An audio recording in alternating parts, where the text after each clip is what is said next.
Here's the big challenge of life. You can have more than you've got because you can become more than you are. That's the challenge. And of course the other side of the coin reads, unless you change how you are, you'll always have what you got. I have found in my experience that income does not far exceed personal development.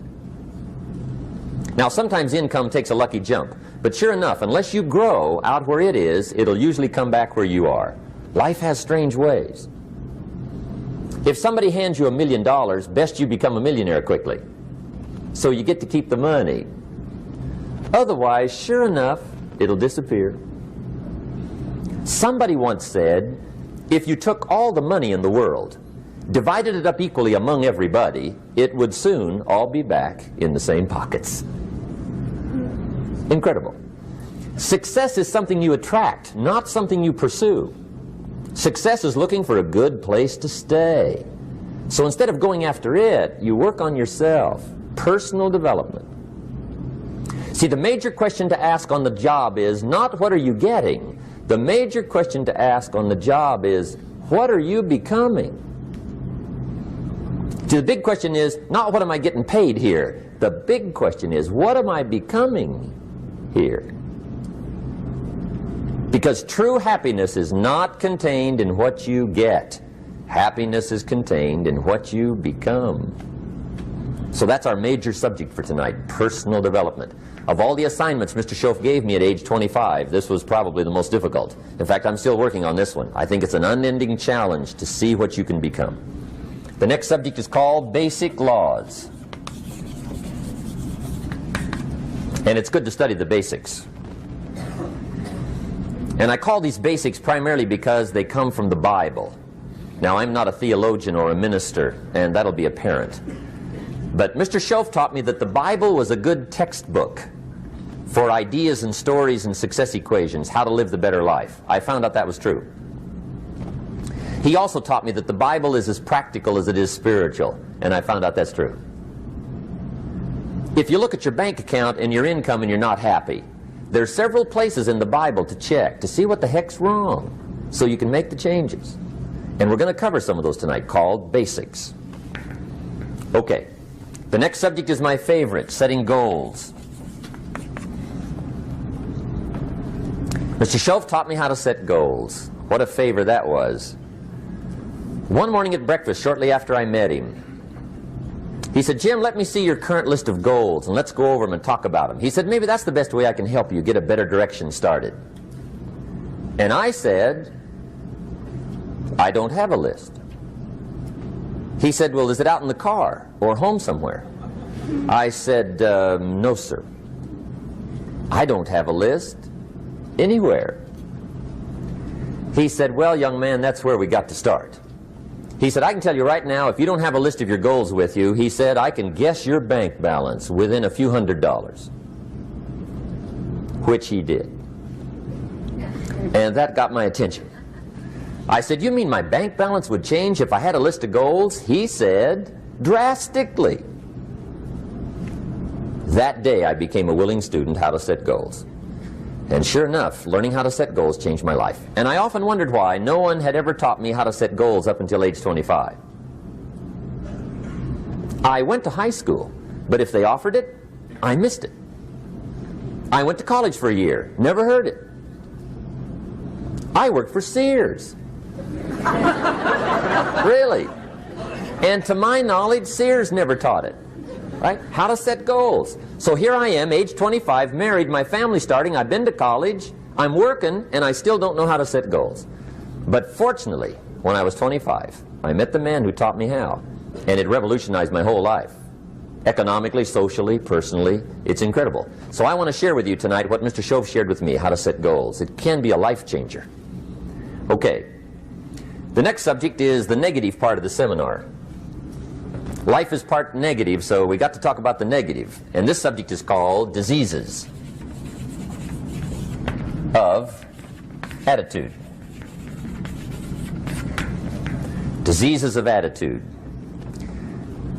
There's a lot of things that can wreck your chances to do well. We live in a rather dangerous world, so you got to be not only wise, you got to be careful. Now, attitude diseases are just as bad as physical diseases, right? High blood pressure, heart trouble. I mean, a lot of things will ace your chances to do well. So you've got to be careful. And attitude diseases are deadly. I mean, they'll destroy all the good things you start. Okay?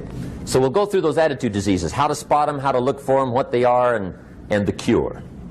And I'm a pro on these because I've had them all, so I can give you excellent advice on these. Now, the last subject we're going to consider tonight is called the day that turns your life around. The day that turns your life around. And under this subject, we're going to talk about the emotions that can change your life. Human beings are emotional creatures, and emotions are powerful for life change. Now, of course, emotions are so powerful they can go either way on you. Emotions can either build or destroy. So you really have to employ emotions properly. We call civilization the intelligent management of human emotions. If you can intelligently apply your emotions in the right direction, no telling what can happen. Could turn your life around one day would be sufficient. So we'll talk about those. Okay. Now that's a lot to cover in one evening, but we'll keep at it here and see if we can't get it all done. I'd like to have you now jot down the theme of the seminar. Every seminar should have a theme, I guess. We've got one. It's on some of our literature if you happen to notice it, but if you didn't, for your notes, here it is. The theme of the seminar goes like this: the major key to your better future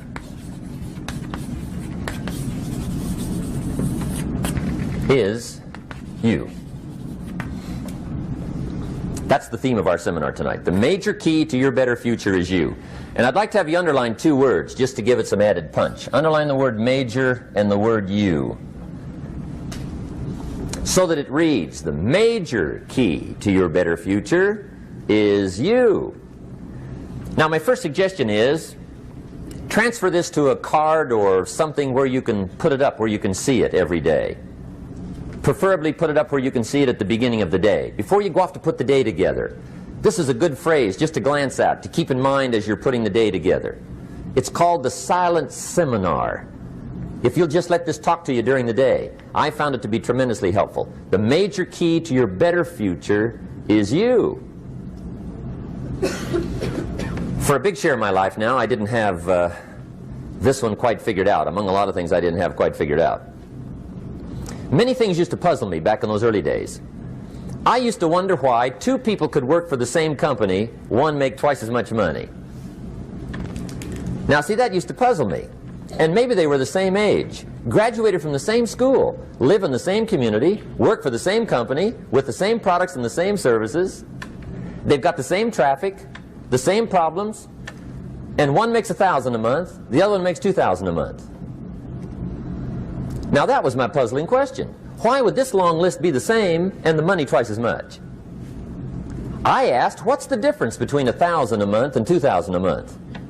And I don't mean $1,000 a month, right? I could figure that out. But what makes the difference? Why would one person do twice as well, 3 times as well? Speaking economically. Now, I know there's more than one way to do well. I understand that. But in this little narrow area called compensation, what's the difference? Well, back then, with my faulty thinking, I'm trying to reason it out. I thought, well, maybe time makes some of the difference, right? Some people do better because they have more time. I used to say, Harold ought to be able to do well. He's got a lot of time. If I had all of Harold's time, I could do well. Now, that's got to be dumb, right? Number one, you can't get somebody else's time. A guy says to me one time, he says, you know, if I had some extra time, I could make some extra money. I said, then forget it. There isn't any extra time. Hey, when the clock strikes 12 midnight, that about wraps it up, right? I mean, you can look around the gongs there for a little more, but it's over. You say to the guy, what are you doing? He says, I'm looking for extra time. See, they'll come and take you away, right? There isn't any more time. Now, if you can't get more time, which you can't, what could you get more of that would make a difference in economic results? And here's the key word. Make it a part of your notes. We're going to consider it tonight. The word is value. And I have a little phrase for your notes. Value makes the difference in results. Value makes the difference. You can't get more time, but you can create more value. Now here's the first lesson of economics. Everybody should learn it from the time they're old enough to understand what a dollar means, how to earn one, how to get one, how to keep one, what to do with it. First lesson of economics. We primarily get paid for value. That's lesson one. Bringing value to the marketplace, that's how you get paid. You don't get paid for the time. I know it takes time to bring value to the marketplace, but you get paid for the value, not the time. Now, since that's true, here's one of the key questions of the evening. Is it possible to become twice as valuable at the marketplace and make twice as much money in the same time? Could you become 3 times as valuable? Make 3 times as much money in the same time? Is that possible? The answer is yes, if. And it's always if, right? Life is known as the big if. Harry Truman once said, life is iffy. How true. And here's the big if we're going to consider it tonight. It's possible to do much better at the marketplace if you go to work primarily on yourself. And that's the theme of our seminar tonight. Learning to work primarily on yourself. People have asked me for the last 24 years, how do you develop an above average income? And the answer is, become an above average person. Develop an above average handshake. Some people want to be successful, they don't even work on their handshake. As easy as that would be to start on. They let it slide, they don't understand. Develop an above average smile. Develop an above average excitement. Develop an above average interest in other people. Develop an above average intensity to win. See, that'll change everything. Probably one of the most frustrating experiences in life is looking for an above average job with above average pay without becoming an above average person. It's called frustration.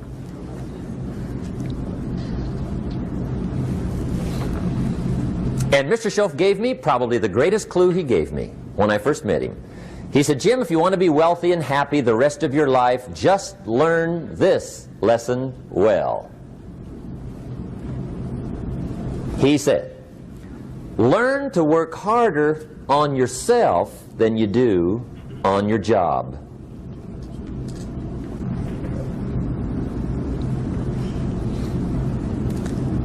Then Mr. Schoaf gave me probably one of the most important clues among so many things he taught me, but this was in those early days. Mr. Schoaf was very kind, but he was also very abrupt. And he had these interesting questions to ask. I'm giving him a little rundown one day on how things hadn't worked out for me. He said, Mr. Rohn, I've got the answer for you if you will listen carefully. And listen carefully I did that day and for the next 5 years. If somebody's wealthy and happy, you gotta listen. He said, Jim, I've only known you a short time. But he said, it's already my honest opinion that for things to change for you, you got to change. That wasn't quite the answer I was looking for. But that's the answer he gave me, and I pass it along to you on this warm summer evening in Anaheim, California, 1981. For things to change for you, you've got to change. Otherwise, it isn't going to change. Before I met Mr. Schoaf, I used to say, I sure hope things will change. Right? That seemed to be my only hope. If it isn't going to change, I'm in serious trouble. And then I discovered it isn't going to change, so I'm in serious trouble.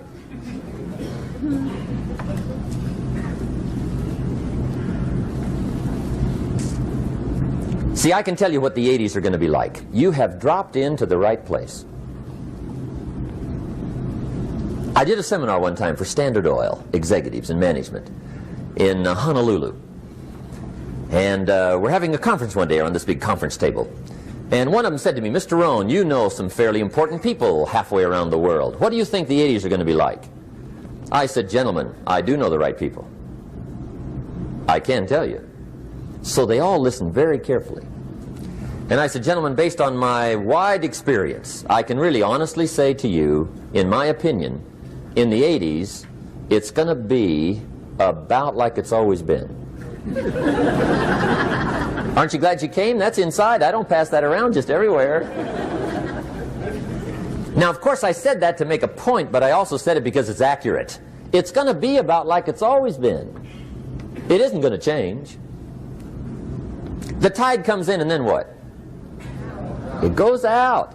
For 6,500 years that we know of, recorded history, and probably long before that. So it is not going to change. It gets light, and then what? It turns dark. 6,500 years. See, it's not likely to change. And we're not to be startled by that. And if the sun goes down, the guy says, what's happened, what's happened? It means he hasn't been here long, I guess, right?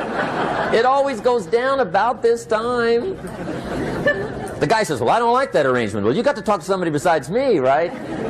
It gets light, then it turns dark. In rotation, the next season after fall is what? Winter. Pray tell, how often does winter follow fall? Every year regularly for the last 6,500 that we know of. See, it is not going to change. Now, some winters are long, and some are short, and some are hard, and some are easy, but they always come right after falls. It isn't going to change. Sometimes you can figure it out, sometimes there's no way to figure it out. Sometimes it goes well, sometimes it gets in a knot. Sometimes it sails along, sometimes it gets in reverse. See, that's not going to change. The last 6,000 years reads like this: opportunity mixed with difficulty. That's how it reads. It isn't going to change. The man says, well, if it isn't going to change, how will my life ever change? Answer, when you change. And whether I'm talking to high school kids or business executives, my message is always the same. And it goes like this: the only way it gets better for you is when you get better.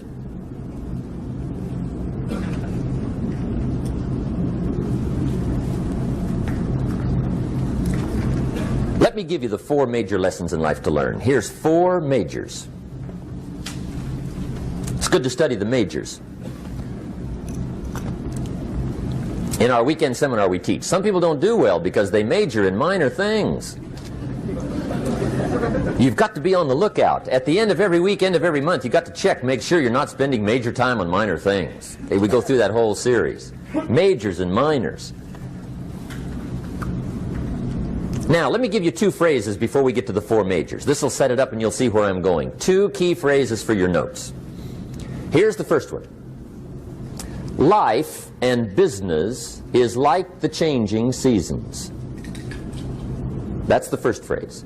Life and business is like the changing seasons. One of the best ways to describe life, it's like the seasons. Frank Sinatra sings, life is like the seasons. Now here's the second phrase. Very important. You cannot change the seasons, but you can change yourself. You can't change the seasons, but you can change yourself. And see, that's how life gets better for you, not by chance, but by change. Now, here's the 4 major lessons in life to learn. I've got my first book finished, came out a couple of weeks ago. This is in it, the 4 major lessons in life to learn. Here they are. Number 1, learn how to handle the winters. That's lesson 1. They come right after falls, with regularity. Some are long, and some are short, and some are hard, and some are easy, but they keep coming. You must learn to handle the nights. They come right after days. You must learn to handle difficulty. It comes right after opportunity. You must learn to handle recessions. They always follow progressions. For the last 6,000. See, it isn't going to change. The lesson you must learn is how to handle it. And there's all kinds of winters, right? The winter when you can't figure it out. The winter when it all goes smash. The winter when it turns belly up. The winter when it won't work, when you've run out of money and you've got a broken heart. See, those are winter times. There's all kinds. Economic winters, social winters, personal winters. When your heart is smashed in 1,000 pieces and the nights are unusually long, your prayers seem to go no higher than your head. It's wintertime. Barbra Streisand sings, "It used to be so natural to talk about forever, but used to be's don't count anymore. They just lay on the floor till we sweep them away. You don't sing me love songs, and you don't say you need me, and you don't bring me flowers anymore." A song of winter. But see, the disappointments come. Those are normal. That's part of life. But the question is, how do you handle it? How do you handle the coming winters and the disappointments and the downtimes? Well, you can't get rid of January by tearing it off the calendar. But here's what you can do. You can get stronger, you can get wiser, and you can get better. The winters won't change, but you can. And that's how life changes for you. See, before I understood, when it was winter, I used to wish it was summer. I didn't understand. When it was hard, I used to wish it was easy. I didn't know. And then Mr. Schoaf gave me a part of his very unique philosophy when he said, "Don't wish it was easier, wish you were better." See, that triggered my whole life change. Don't wish for less problems, wish for more skills. Don't wish for less challenge, wish for more wisdom. That's the key. So that's lesson one, learn how to handle the winters. Here's lesson two, learn how to take advantage of the spring. That's the second one. Spring is called opportunity. And spring follows winter. What a great place for it. If you were going to put it somewhere, that'd be the place to put it, right after winter. And pray tell, how often does spring follow winter? Every year with regularity, 6,000. You can almost count on it. See, opportunity always comes. Days follow nights. Isn't that terrific? Opportunity follows difficulty. But here's what you must learn to do. Underline these two words in that key phrase. Take advantage. Underline those two. You must learn to take advantage of the spring. See, just because spring rolls around is no sign you're going to look good come fall. You got to do something with it. In fact, you have to get good at one of two things in life. Planting in the spring or begging in the fall. Or get somebody to do it for you. See, those are about the only alternatives. Now here's what else you must do. Take advantage of the springs quickly, because there's only a few. Just a handful of springs have been handed to each of us. They don't come forever. Life is fairly brief. So you got to read every book you can get your hands on what to do with your springs while they're here. And take advantage, they soon run out. The Beatles wrote, "Life is so short." And for John Lennon, it was extra short. But life is brief. Elton John sings, "She lived her life like a candle in the wind." It's brief. So whatever you're going to do with your life, you got to get at it. Don't just let the springs pass. Here's the third major lesson in life to learn. Learn how to protect your crops all summer. You got to take care of what you start. Sure enough, as soon as you've planted your garden in the spring, the busy bugs and the noxious weeds are out to take it. And here's the next bit of truth. They will take it unless you prevent it. And that's the third major skill to learn. You've got to learn to prevent the intruder from taking all the good you start. It's one of the challenges. Here's two key phrases under number 3. First one, all good will be attacked on this planet. Maybe not the next one we get to, but on this one, all good will be attacked. Every garden will be invaded. Not to think so is naive. And here's the second phrase. All values must be defended. Political values, social values, community values, family values, marriage values, friendship values, business values. Every garden must be tended all summer. Third major lesson. Now here's number 4. Fourth major lesson in life to learn. Learn how to reap in the fall without complaint. Learn to reap come harvest time without complaint. Take full responsibility for what happens to you. It's one of the highest forms of human maturity, accepting full responsibility. It's the day you know you've passed from childhood to adulthood, the day you accept full responsibility. And another note, learn to reap in the fall without apology. Without apology if you do well, and without complaint if you don't. That's maturity. I used to have that long list of reasons why I wasn't doing well. To explain. You got to explain, right? Otherwise you're going to look bad. I used to have this funny list called Reasons for Not Looking Good.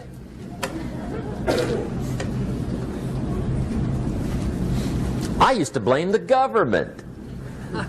I mean, you can believe that or not. It was at the top of my list. I had a lecture second to none. The government. That was on my list. I used to blame taxes. Look what you got left after they take everything. And they expect you to do well. That was on my list there. Prices, that one's easy, right? You walk into the supermarket with $20, come out with a little half bag. So I had that on my list. I used to blame the weather. I blamed the traffic. I used to blame my car. I blamed the manufacturers. I used to blame the company. I blamed company policy. I used to blame the training program. I blame my negative relatives. They were always putting me down. I blame my cynical neighbors. They're just selfish, looking out for themselves. Won't loan you money? They were on my list.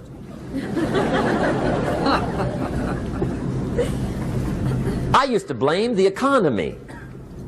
I blamed the community. That's a pretty good list for not doing well, isn't it? I thought it was good. I'll never forget one day, Mr. Schoaf was very kind, but he was also very blunt, and this was no exception. And I'm glad he was blunt. There's a lot of things I'd have missed if he hadn't have been blunt. One day, with sort of a curious look on his face, he said, "Jim, just out of curiosity, tell me, how come you haven't done well up until now?"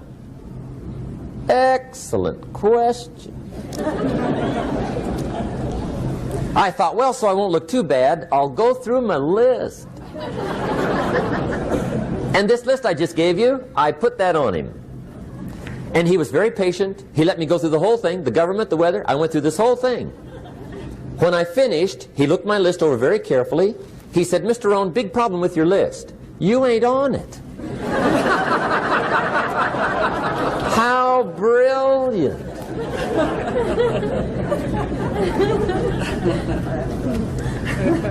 When I went to work for him a few months later, I learned very quickly to tear up my list, reasons for not doing well, and I threw it away. And I got me a fresh piece of paper. And I put one word on it. Me. There's a Black Heritage spiritual that says, "It's not my mother nor my father, nor my brother nor my sister, but it's me, oh Lord, standing in the need of prayer." See, I used to blame everything outside. And then let me give you a little philosophy that helped turn my life around. For your notes, here it is. It's not what happens that determines the quality or the quantity of your life. It's not what happens. And the reason is because what happens happens to about everybody. No different. The sun went down on all of us last night. A common event, a happening. And I found out that the same things can happen to two different people. One gets rich and one stays poor. Why is that? It's because it's not what happens, but rather it's what you do that changes everything. So that's a key phrase. It's not what happens, it's what you do. What happens is about the same. You might put that in parentheses here. Same. What people do, that's what's different. Anything can happen, right? Everything can happen. I've heard all the stories. I've been one of the stories. Hey, we could all tell stories all night long, right? Happenings. Anything can happen. Have you heard of Murphy's Laws? Anybody here heard of Murphy's Laws? Okay, most of you have. Murph had these laws. One of them was, if anything can go wrong, it will. That's one of Murphy's Laws.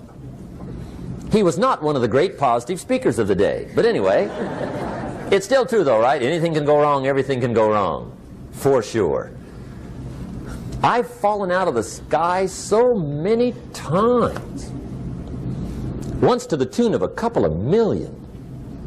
Devastating. Took me a while to survive that one. Now, it wasn't all that much, but it was all I had. Right? I mean, that's when it's much, right? When it's all you got. If you got 3, 2 go, you got 1 left, you ain't looking that bad. But when it all goes. Has anybody been there when it all went? Anybody? Come on, the rest of you liars. Go ahead. Hey, we've all been there, right? When it all went. Of course, it used to be a long time ago, right? When you ran out of money, got to 0, you were all through. Heck, now you can whistle right on by 0, right? I mean, they will bury you. That's what they will do.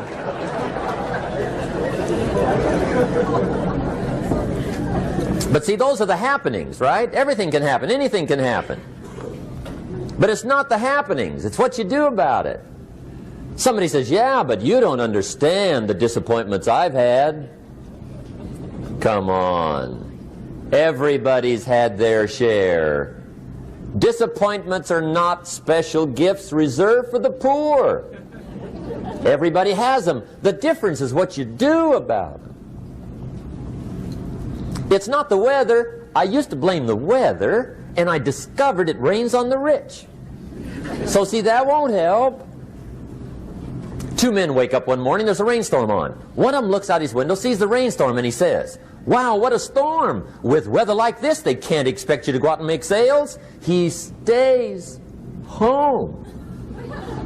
Same morning, the other guy looks out his window, sees the same storm, says, wow, what a storm.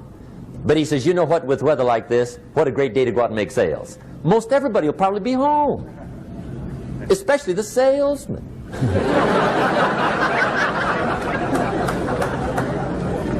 See, that's the difference in how your life works out. It's not what happens, it's what you do. So here's one of the key questions of the evening. Starting tomorrow, what are you going to do that'll make a change in your life's direction? Good question.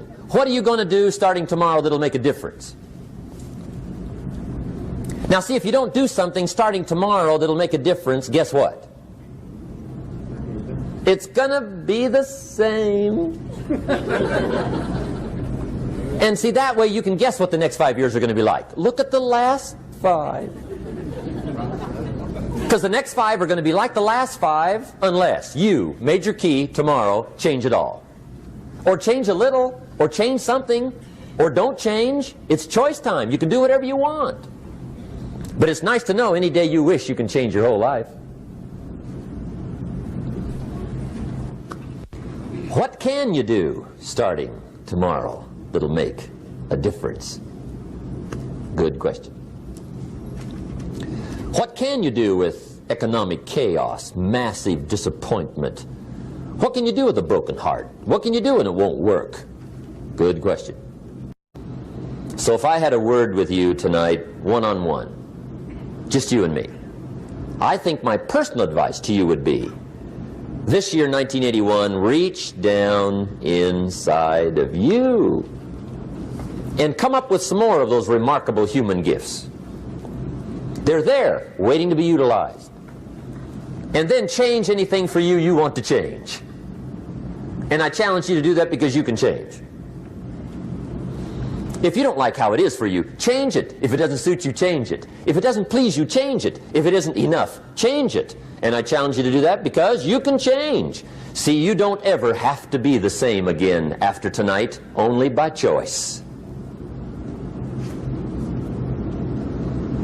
If you don't like your present address, change it. You're not a tree.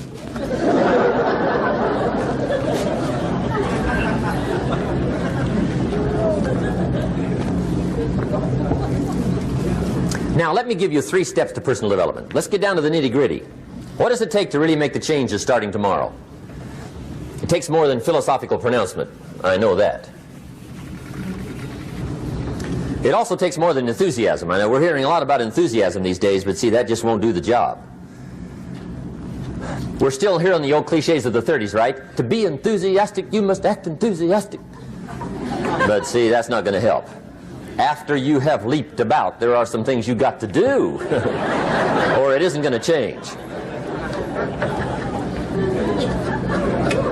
See, you can get all excited about lifting 200 pounds till you get to the gym. And then you need a new excitement. And the new excitement is called discipline. Major step to human progress. Discipline. If there's one thing to get excited over, that's it. Get excited over your ability to make yourself do the necessary things. What could you make yourself do starting tomorrow that would change it all? No! Tell him. Now, see, that's exciting. On any given day, you can massively change the direction of your life.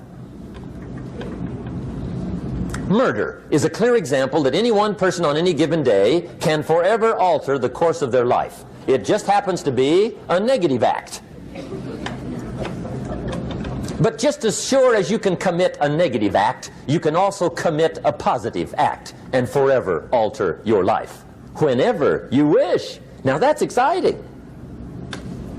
And whatever that act might be that changes your life. The guy finally takes a shotgun to his car and blows out every window, destroys every tire, puts 100 rounds in this shabby old thing. And he says, I have driven this embarrassing thing for the last time. And not only will I never drive it again, nobody else will ever drive it again. And he lets that shuddering thing stand there for a while as a monument to the day he said, today my life changes. Now who can do that? Anybody. When can you do it? Whatever day you pick.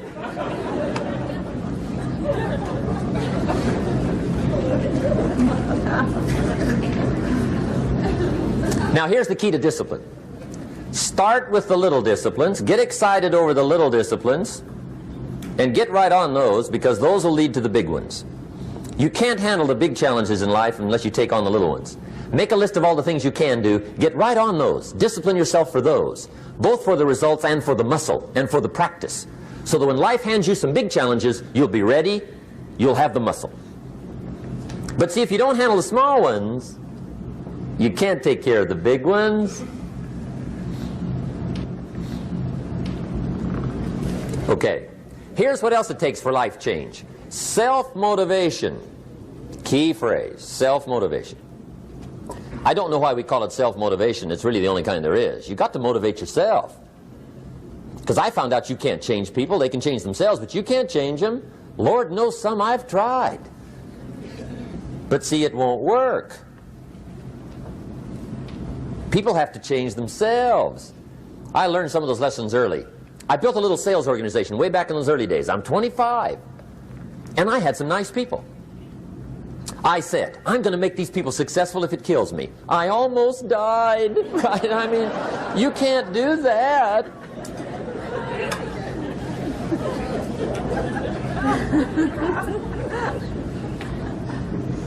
See, I've discovered this. Good people are not trained, they're found.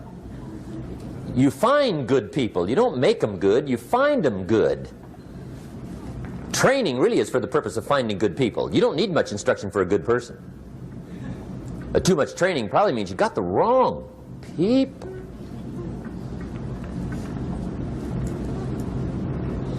So you got to find the right people. That's the key to getting a good job done.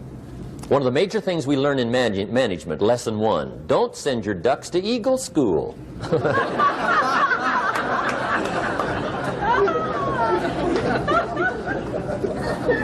Because it won't help. I mean, I'm telling you, it won't help, no matter how good your school is. And the little eagle badge and little eagle hat, I'm telling you, it won't help. It won't help.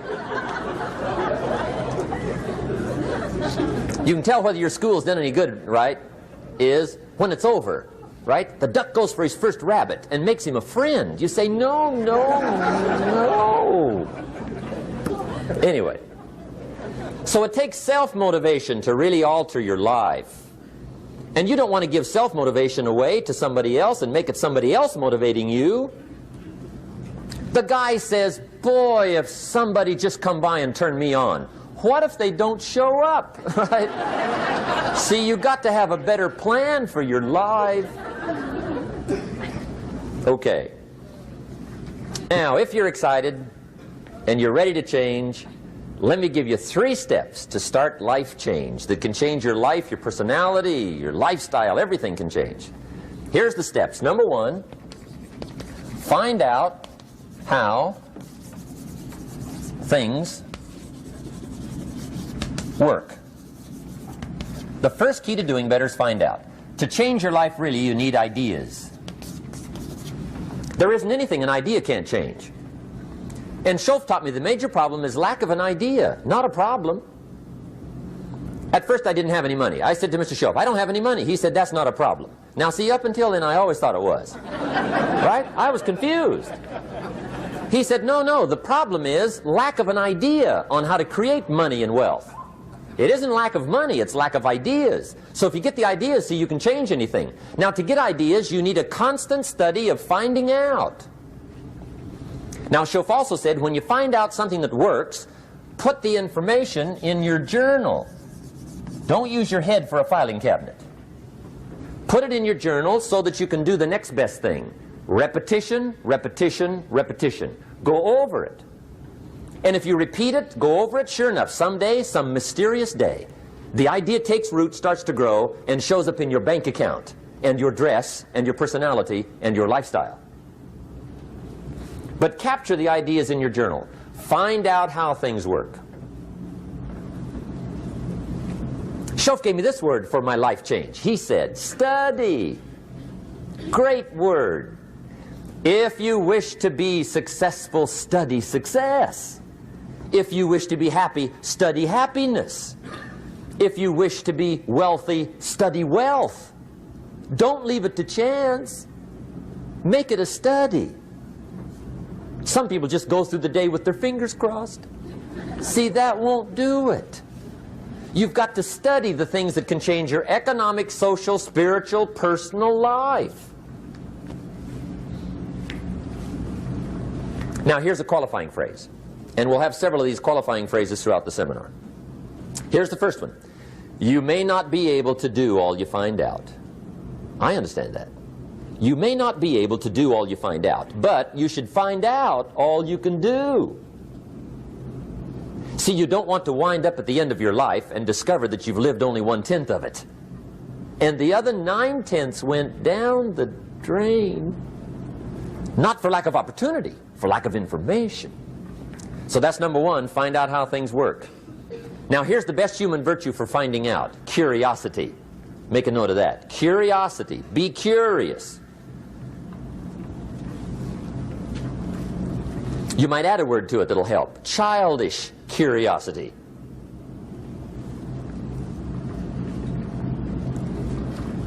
What will kids do if they want to know something bad enough? Bug you. That's the phrase. They can ask 1,000 questions. You think they're through? They got another 1,000. They'll drive you to the brink. It's a virtue. when you got to know. Be like a child. In fact, Jesus, the master teacher, said, unless you can become like little children, you might as well forget it. You don't have a prayer.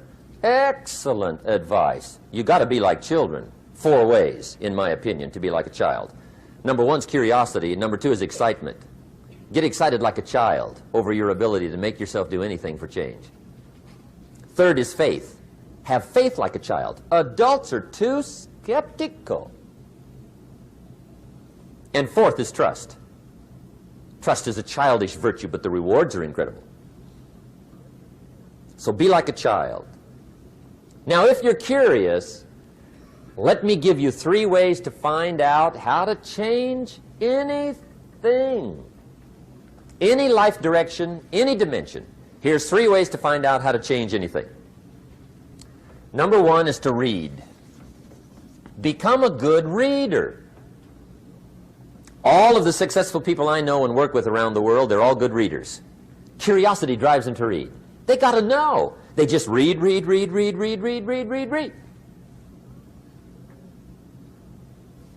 Become a good reader. Now, that's my opinion. Listen to the other lecturers and listen to me and make up your own mind. Don't be a follower. Be a student. Okay? I say, really, for life change, you got to read. One way to learn is from your own experiences, but another way to learn is from other people's experiences. See, one book might save you 5 years if you read it. Did you know there's books on how to be stronger, more decisive? Be a speaker, be a leader, have a better effect on other people, develop your personality. Did you know there's books on that? And people don't read them? How would you explain that? And they can read? Did you know that hundreds of successful people have written their stories in books and they wrote down how they did it and people don't read it? How would you explain that? The guy's busy, I guess. You know, you get tied up. The guy says, well, yeah, you work where I work. By the time you struggle home, it's late. You got to eat a bite of supper, watch a little TV, get to bed. You can't sit up half the night reading. And the guy's behind on his car payment. Good worker, hard worker, sincere. But you got to be better than sincere and work hard. Otherwise, at the end of your life, you'll wind up cold, stony broke. You got to be better than a good worker. You got to be a good reader. The whole world is governed by laws. The universe, in fact. Laws. We call it the law of electricity. We call it the law of gravity. There's mathematical laws. There's physical laws. Speed and velocity laws. Agricultural laws. There's all kinds of laws. Now that we find ourselves on the spinning planet, you just have to learn what I call the setup. Learn the setup. Life's setup. Now, we didn't set it up, but we're here, so you got to learn it. And we should learn the setup for 2 basic reasons. Number 1, to keep from getting hurt. It's one of the major reasons for learning, so you won't get hurt. See, economically, socially, personally, you can get hurt just not knowing. Ignorance is not bliss. Ignorance is poverty. Ignorance is tragedy. You got to know, or you're going to get hurt. It's good to know not to walk out the 10-story window. That's excellent information. Now, what if a guy didn't know and he walks out? Now he's dead at the bottom. Somebody says, well, the poor guy didn't know. You got to know, or you're going to get hurt. Okay. Now, here's a parenthesis. You don't have to like the setup. I don't ask you to like how it is. That's not what's important. But it is important to learn how it is. Okay, so you don't have to like it, but you should learn it. That's what I tell the kids, right? Make sure you get the information. What you think about it, that's up to you. What you're going to do with it, that'll soon be up to you. But make sure you get it. See, there's nothing worse than being stupid. Nothing. I mean, being broke is bad, but being stupid is awful. And what's really bad is being broke and stupid, right? That's about the end of the world. I mean, there isn't anything much worse than that. Unless you're sick.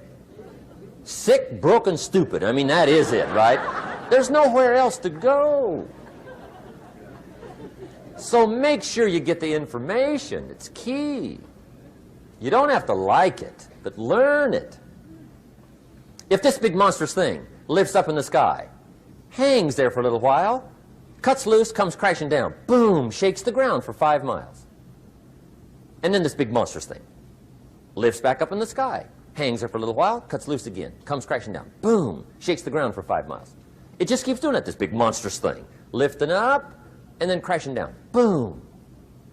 Now, you might come along one day and say, that's got to be a stupid arrangement, which is okay. You're entitled to your opinion.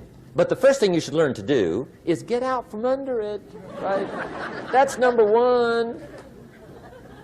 You might have a great moral argument. You might want to shake your finger at the sky, but do it from over there, right, so you don't get smashed. It's called your basic smart. So number one, learn so you won't get hurt, whether you like it or not. Learn. Now here's the second reason for learning, the setup, to benefit. It's called the plus of life. And that's what life is, right? Both minus and plus. The minus is tragedy, heartache, misery, failure, unhappiness. But life is also happiness, prosperity, good feelings. So here's the key. Learn to get on the good side of the way things work.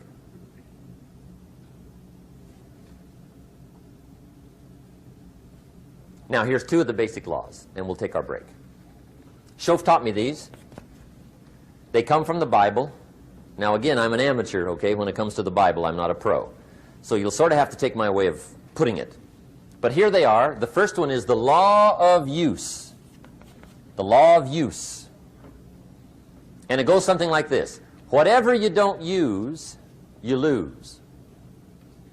Lack of use causes loss.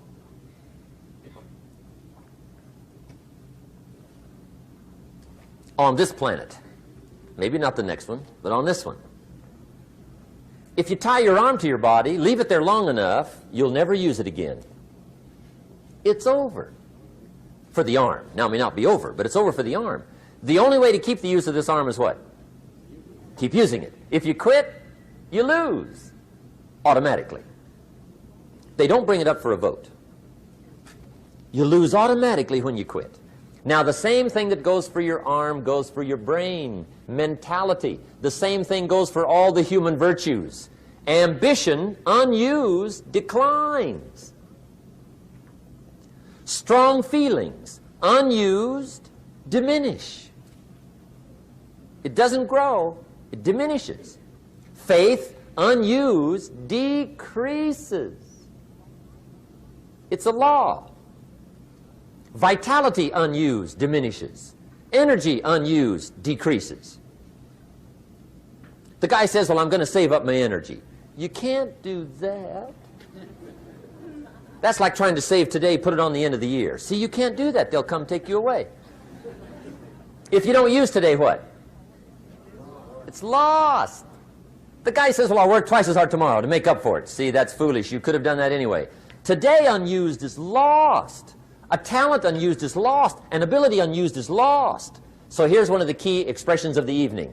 Take a new inventory of yourself. Starting tomorrow, new project. Take a new inventory.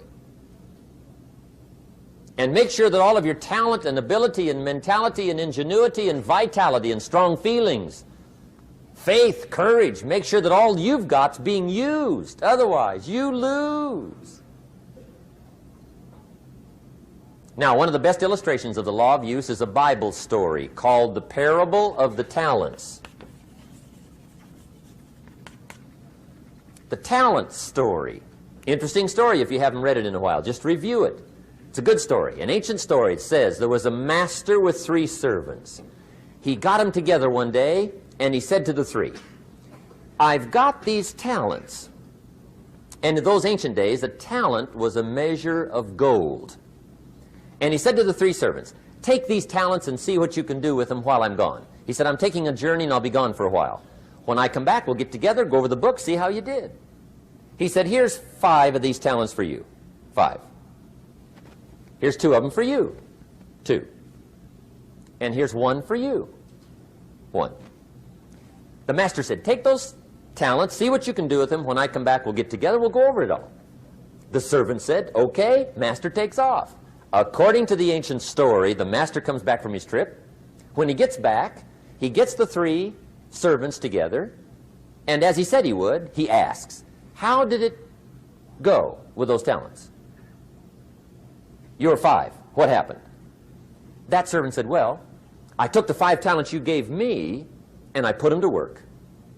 A little shaky at first, but he said things finally got rolling. And he said, I poured it on. And he said, my talents grew to 7, 8, 9, 10. He said, I doubled my talents from 5 to 10. Books will show. Master said, one heck of a job. Or something like that. He said, I gave you 2 talents. What happened? That servant said about the same thing happened to me. I put those 2 talents to work, poured it on, they grew to 3 and then to 4. He said, I doubled my talents from 2 to 4. Books will show. Master said, well done. He said, I gave you 1 talent. What happened? That servant said, well, I took the talents you gave me and I carefully wrapped it and I dug a hole and buried it. And camouflaged it, I suppose, right, so nobody would steal it. And he said, fortunately, nobody got it. And he said, I knew you were going to be here today, so I dug it up. Here it is, safely wrapped. I did not lose it while you were gone. According to the ancient story, the master said, take that talent away from him and give it to the man that's got 10. Now you might say, well, I don't like that arrangement. The poor guy's only got 1 talent. He's already got 10. It ought to be more even. Remember, I didn't ask you to like it. But this one I would ask you to learn, because it simply means whatever you do not employ, you forfeit. It's a law. So learn well the law of use. Now here's the second one, and we're going to take our break. Second law from the Bible.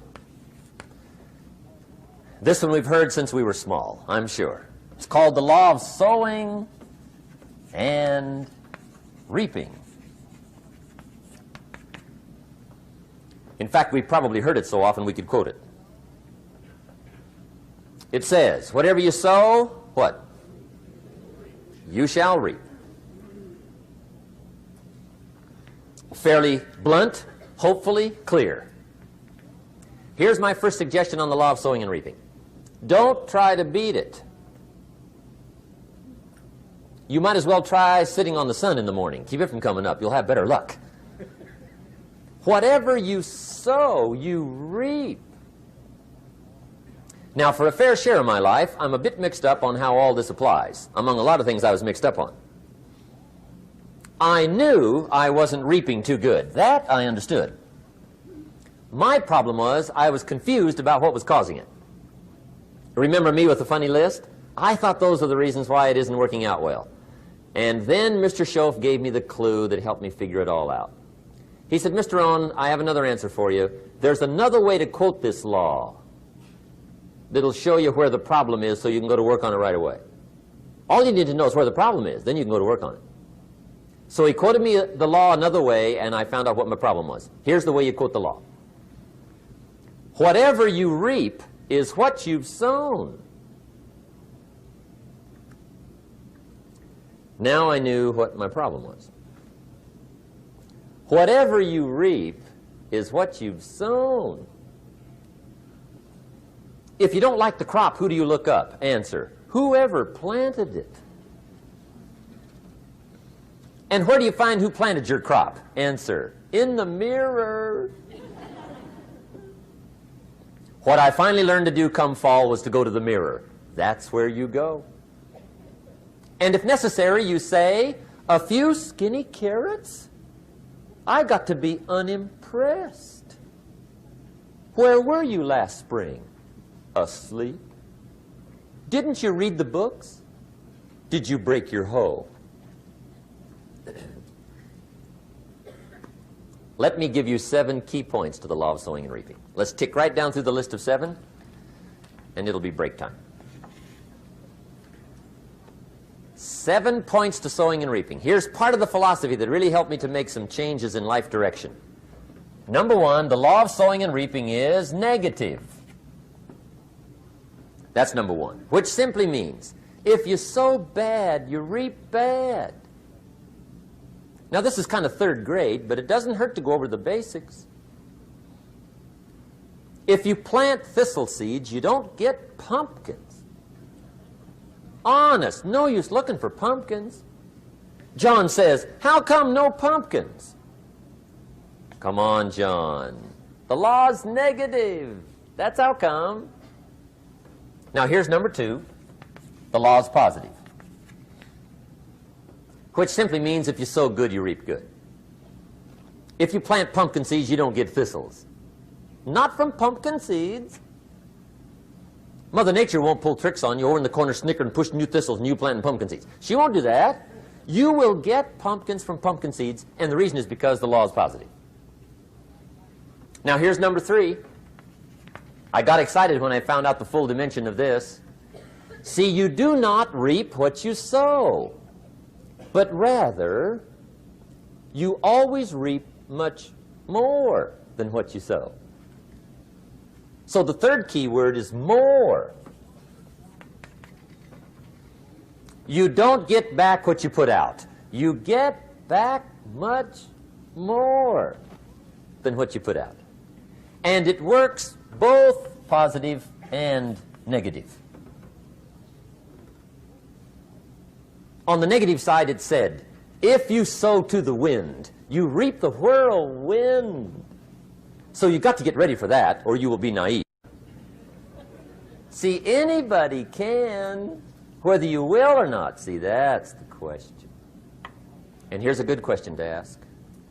We are all buying somebody's plan. The question is, whose? Who's got you talked into doing what you're doing? Who's got you talked into your present plan? See, 10 years from now, you will surely arrive. The question is, where? But see, anybody, if you want to, can go searching for a good plan, pick it, and start working it. And sure enough, as the time passes, as it surely will 5 years from now, 10 years from now, then you'll be winding up wearing what you want to wear, driving what you want to drive, living where you want to live, become what you want to become. But now's the time to fix the next 10 years. And who can? Anybody. Here's number 6. The 6th key to sowing and reaping.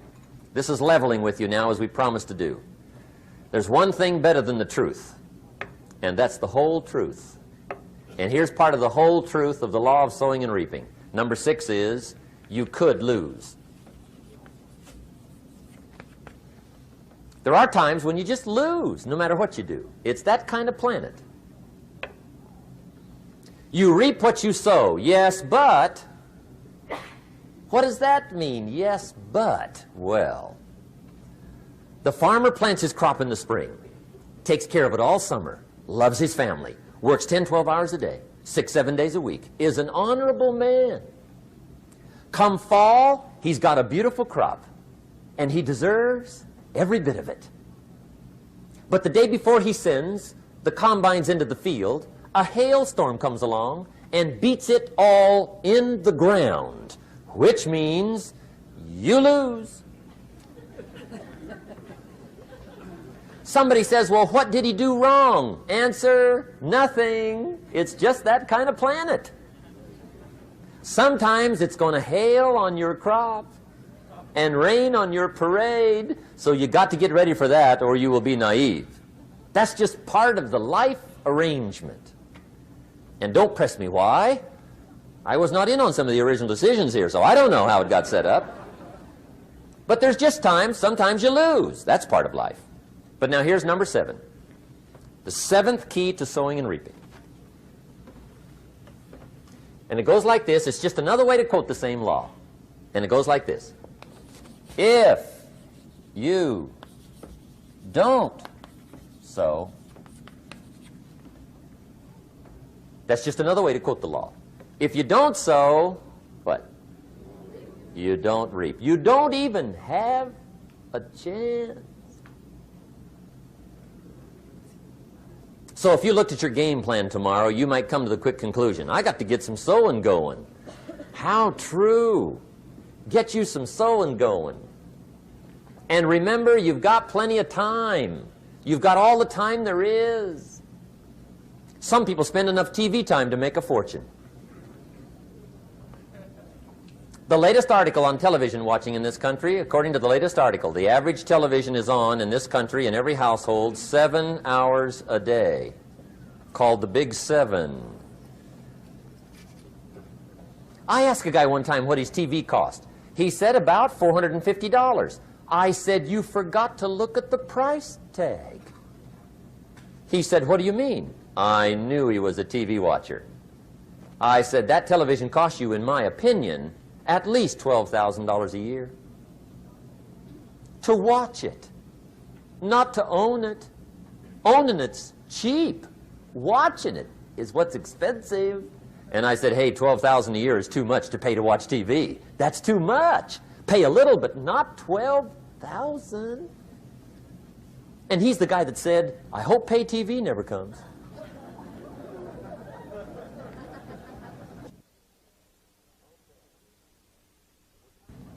Okay. We're trying to cover an awful lot tonight, I realize that. But my time schedule is such that we just have to sort of give it all to you and let you sort the rest out. I wish we had plenty of time for questions and answers and that whole thing, but our time is just limited. But we are trying to go through an awful lot, I realize that. But looks like everybody's getting it. This is about the note-takingest crowd I've seen in a long time. Incredible. Does anybody have 5 pages yet? Anybody? Oh, fantastic. Incredible. Okay. Maybe you heard the story about the preacher down in Texas, southern part of the country. He was an evangelist back in the horse and buggy days. And he was very good at being an evangelist, and a lot of people used to come and hear him preach. And one day he put up his tent in one of these Texas towns and expected a big crowd as usual, come and hear him preach. And he got there, first night of the tent revival, walked in. 7:30, time to start. And to his surprise, the tent was empty. He thought, well, something must be drastically wrong. So he waited till 7:45, nobody showed up. 8 o'clock, zip. Finally, 8:15, one lone cowboy wandered up on his horse, tied his horse up outside, came in, sat down on the front bench, right, waiting for something to happen. The preacher thought, well, at least I better go down and talk to the cowboy. So he walks down, talks to the cowboy, and he says, cowboy, I'm the preacher. And he said, I don't know what to tell you. Something's gone wrong. He said, this tent was supposed to be full of people. He said, I'm embarrassed. He said, you're the only one that showed up. And he said, I really don't know what to do. And the cowboy said, well, I'm not a preacher, so I really can't tell you what to do. You know, he said, I'm just a cowboy.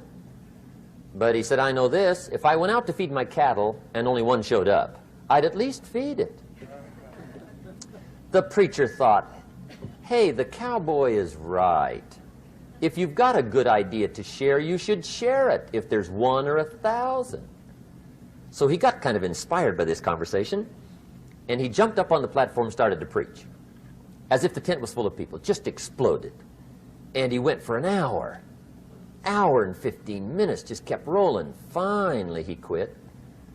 And when he finished, he came down off the platform, talked to the cowboy again. Says, well, cowboy, what did you think of my sermon? And the cowboy said, well, I'm not a preacher, so I really can't tell. You know, he said, I'm just a cowboy. But he said, I know this. If I went out to feed my cattle and only one showed up, I'd feed it, but I wouldn't dump the whole load on it.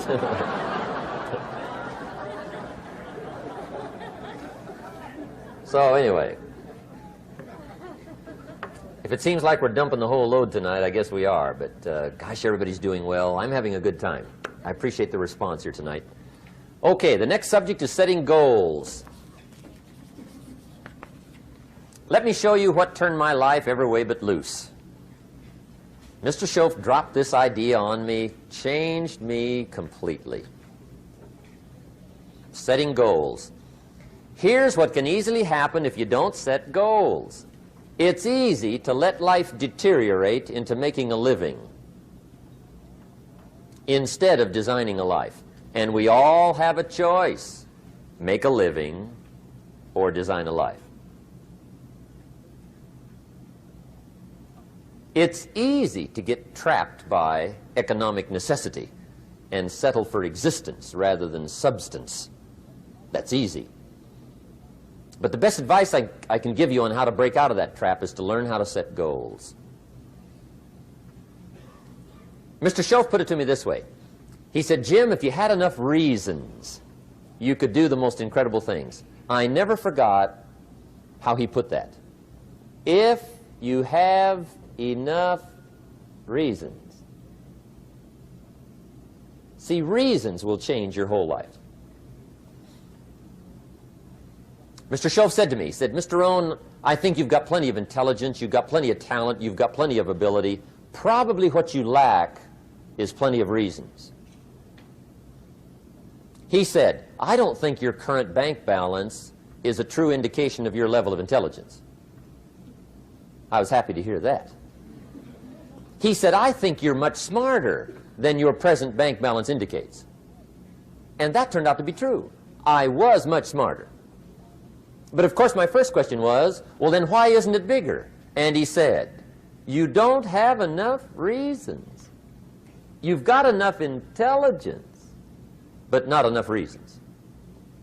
So see, reasons can change your life. Here's what else I found out. Reasons come first, answers come second. You don't get the answers to do well till you get the reasons. Life has a mysterious way of hanging on to all the answers and only gives them up to the people that are inspired by reasons. So reasons make the difference in how your life works out. Now, what are some of the reasons for doing well? Let's go through a quick list called Reasons for Doing Well. First is personal reasons. Some people do well for recognition. Some people do well for respect. Some people do well for the way it makes them feel. They love the feeling of being a winner. Those are good reasons. I have some millionaire friends that keep working 10, 12 hours a day, making more millions. And it's not because they need the money. It's because they need the joy and the satisfaction and the pleasure that comes from being a constant winner. And see, it's not just the money anyway. It's the journey, not the money. Once in a while somebody says to me, boy, if I had $1 million, I'd never work another day in my life. That's probably why the good Lord sees to it they don't get their million, right? They'd quit. They'd quit. Okay. Next is family reasons. Some people do extremely well for other people, and that's powerful. Human beings can greatly affect each other. Sometimes we will do things for somebody else we will not do for ourselves. We're made that way.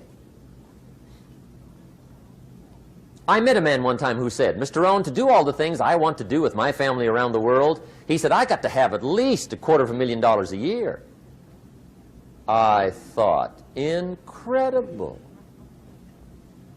Could a guy's family affect him that much? And the answer is, of course. How fortunate are the people that find themselves greatly affected by somebody for personal achievement. And we are affected. The writer of a recent song said, "If not for you, the winter would hold no spring, couldn't hear a robin sing. I just wouldn't have a clue if not for you." So we can be affected. That might be one of the most stimulating reasons to do well, finding somebody. When Andrew Carnegie died, the wee little Scotsman that built the big steel industry, when he died, they opened up his desk, and in one of the desk drawers, they found a slip of paper. On that piece of paper, Mr. Carnegie had written his goal for his life, and he wrote it when he was in his 20s. And on that piece of paper, it said, "I'm going to spend the first half of my life accumulating money. I'm going to spend the last half of my life giving it all away." What a goal. He got so inspired by that goal that the first half of his life, he accumulated $450 million. And the last half of his life, he gave it all away. Good question tonight. What's got you turned on? What's got you bombed out of sight to get up early and stay up late and hit it all day? Next question. What's got you turned off? When I found the answers to those two questions, my life exploded into change. I finally found out what had me turned off, and I got that cured. And then I got me a long enough list of reasons to turn me on. And once the lights went on for me, age 25, they've never gone out. I've fallen out of the sky a few times, but I've never lost that drive to make something unique out of my life. See, reasons altered my whole life. Now, there's another list of reasons called nitty-gritty. Hard little reasons. Sometimes those little reasons are the most powerful reasons that can change your life. Sometimes it doesn't take much. I now carry several $100s in my money clip. It's only a few $100s, but it was one of those reasons turned my life around. Just before I met Mr. Schoaf, I heard a knock at the door. I go to the door, and there's a little girl standing there about this tall selling Girl Scout cookies. And she gave me one of the finest sales presentations I've ever heard. Special deal, several flavors, this whole package of stuff, $2. And with a big smile, she very politely asked me to buy. And I wanted to. Big problem. I'm broke. I don't have $2. And to this day, I can remember the pain and the embarrassment. I'm a father, I'm a husband, I've been to college, I'm working, I'm 25, I don't have $2. And I didn't want to tell her that for some reason. So I did what I thought was next best. I lied to her. I said, "Hey, look, I've already bought lots of Girl Scout cookies. I've still got plenty stacked in the house," which was not true. But it seemed to get me off the hook for the moment. She said, "Well, gosh, that's wonderful. Thank you very much." And she went away. When she left, I closed the door, and that was the day I said to myself, I don't want to live like this anymore. I've had it with lying, and I've had it with being broke. I'm never going to let this happen to me ever again. I promised that day I would work as hard as possible and would always carry plenty. It took me a little while, but now I do. It was one of those reasons. And I guess I carry plenty for two reasons. One is the way it makes me feel, but also in case I bump into another Girl Scout selling cookies. right? I'm ready.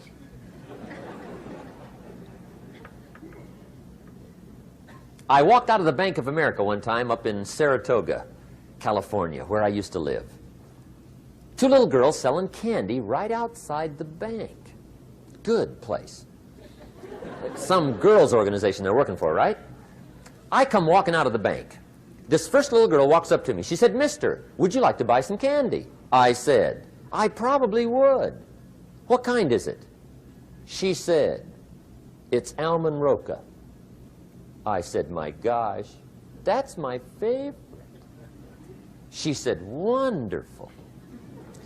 I said, "How much is it?" She said, "It's just $2. I thought, incredible. I said, "How many boxes of that candy have you got?"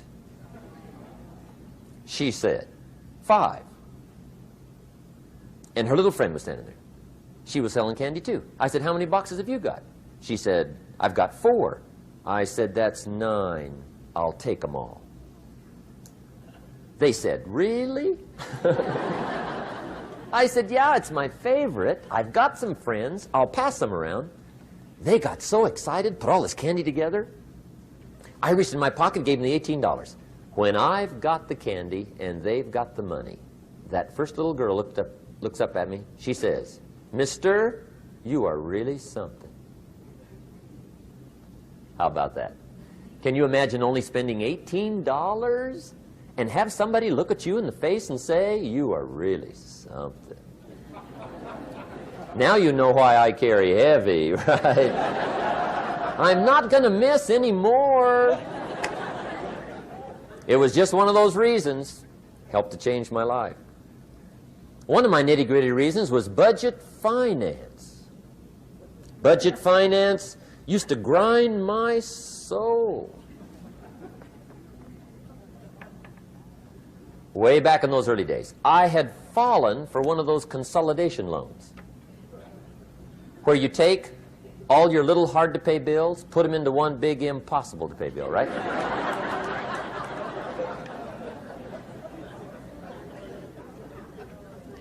I would get 4 or 5 payments behind. This one guy used to call me day and night. I don't think they're allowed to do that anymore. Harassed me. Threatened to run me in front of the judge. Threatened to ruin my credit. Threatened to embarrass my family. One day he said, "We're going to come get your car, drag it rear end up down the street in front of your neighbors." The guy even called me a flake. And back in those days, I'm broke, I'm pitiful, there's nothing I can do about it. But I never forgot how the guy treated me. And when I met Mr. Schoaf and I got my life straightened out and the money started to flow, that was one of my first projects, budget finance. I poured it on day and night.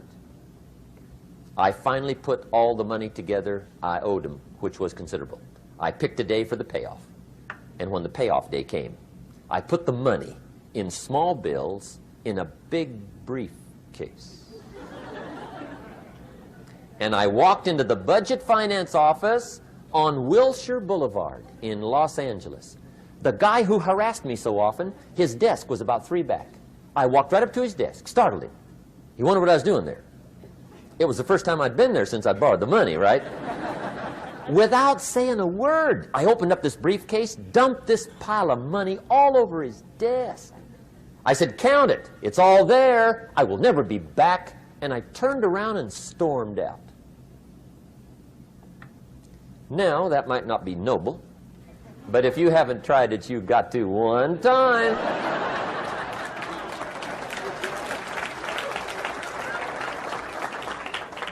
It can be the day that turns your life around. All you need is a reason that turns you on.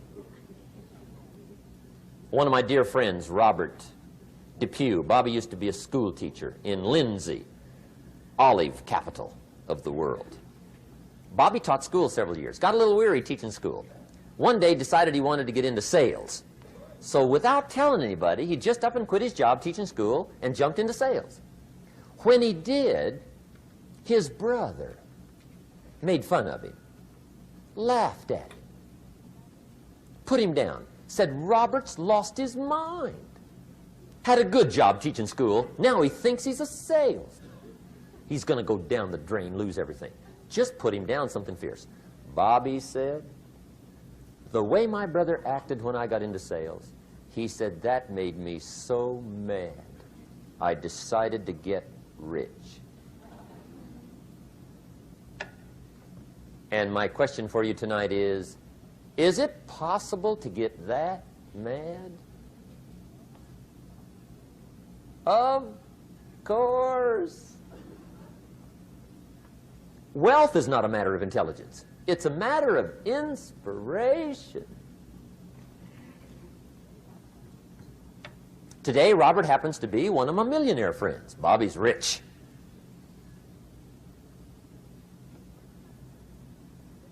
Frank Sinatra said one time, the best revenge is massive success.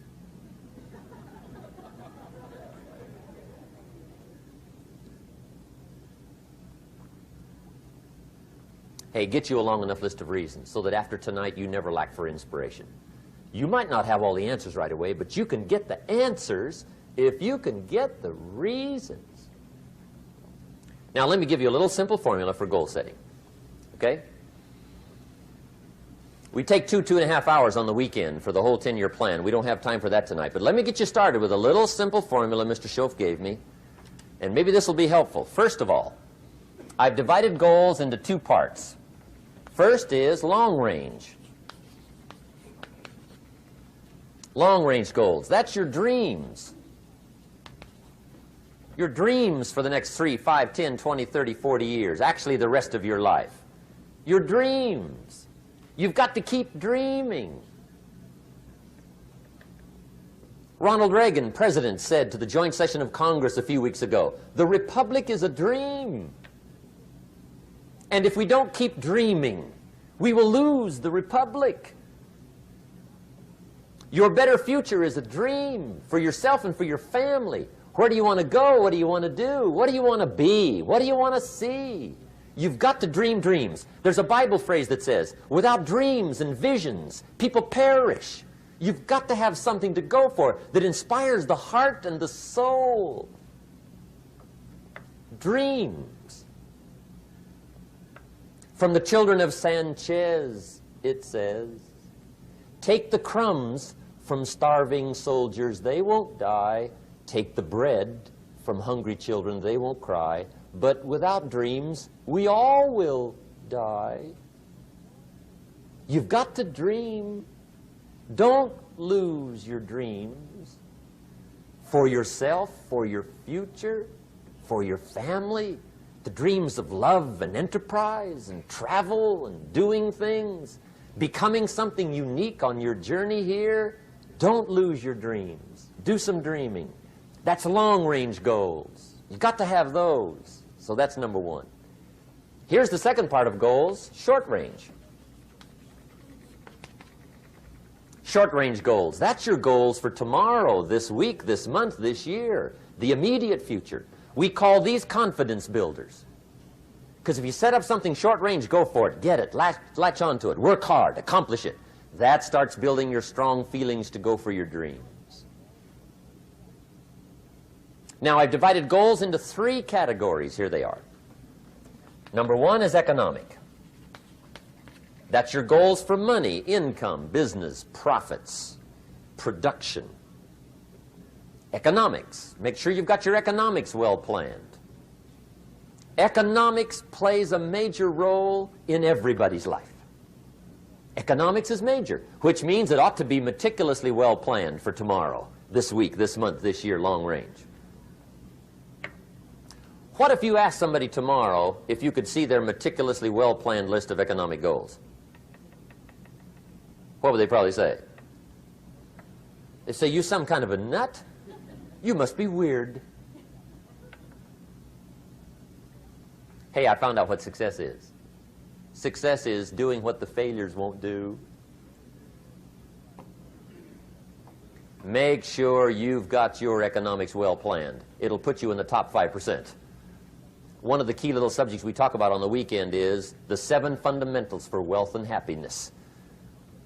And that's one of them, well-planned economics. It's a fundamental if you want to do well. Join the top 5%. Anybody in this room can join the top 5%, if you will. Okay. Now here's the second category of goals, things. Make a list of the things you want. And on my list of things, now I put everything. Little things as well as major things. Doesn't matter how small it is, it goes on my list. I used to just put major things, cars, homes. I don't do that anymore. I now load my list with everything. Everything. And the reason is, part of the fun of having a list is checking it off. That's it. Boy, at the end of the day, if you can go, got it, got it, got it, got it, got it, got it, whatever it is, right? You get into the habit. So load up your list, the things you want. Now, when you check off something major, celebrate. That's an important point to make. Celebrate your achievements. Live it up. Have a party when you reach something you've worked for a while. See, we all grow from two experiences. One is called the pain of losing. The other one is called the joy of winning. We need both of them. Amplify them as much as you can, which also means make losing painful. If you set up something, fooled around, didn't get it, put it on yourself. On the other side, if you did get it, congratulate yourself. Self-congratulations is a sign of maturity. Seeking congratulations is a sign of immaturity. But hey, winning and losing, see, that's what it's all about. That's the name of the game. Now, some people lead such mediocre lives, at the end of the day, they don't know whether they're winning or losing. They got no clue. Guy's just going through the day with his fingers crossed. There's a better way. Okay, here's the third category of goals, personal development. Put those goals together. Personal development goals. That's your goals to be stronger, more decisive, be a speaker, be a leader, learn a language, all kinds of skills. Okay? The whole weekend seminar was designed to improve all your skills so that you walk away more skillful. And that's what you want, the personal development skills. That's what attracts, that's what brings good things to your life, the person you become more skillful. Now, this is quite a package to work on. Economics, things, personal development. For tomorrow, this week, this month, this year, long range. Okay? That'll get you started. Now, here's the simple formula for setting goals. It goes like this. A, work on your goals. That's step one. Work on them. And I put the word work there deliberately. Setting goals is plain hard work. I don't want to kid you. We haven't come here tonight to kid each other. It's work. I know it's work. That's why a lot of people just let it slide. It's work. Many people work hard on their job, but they don't work hard on their future. They just let that slide. And the work involved is making plans. I know most people don't. I understand that, but don't let that be you.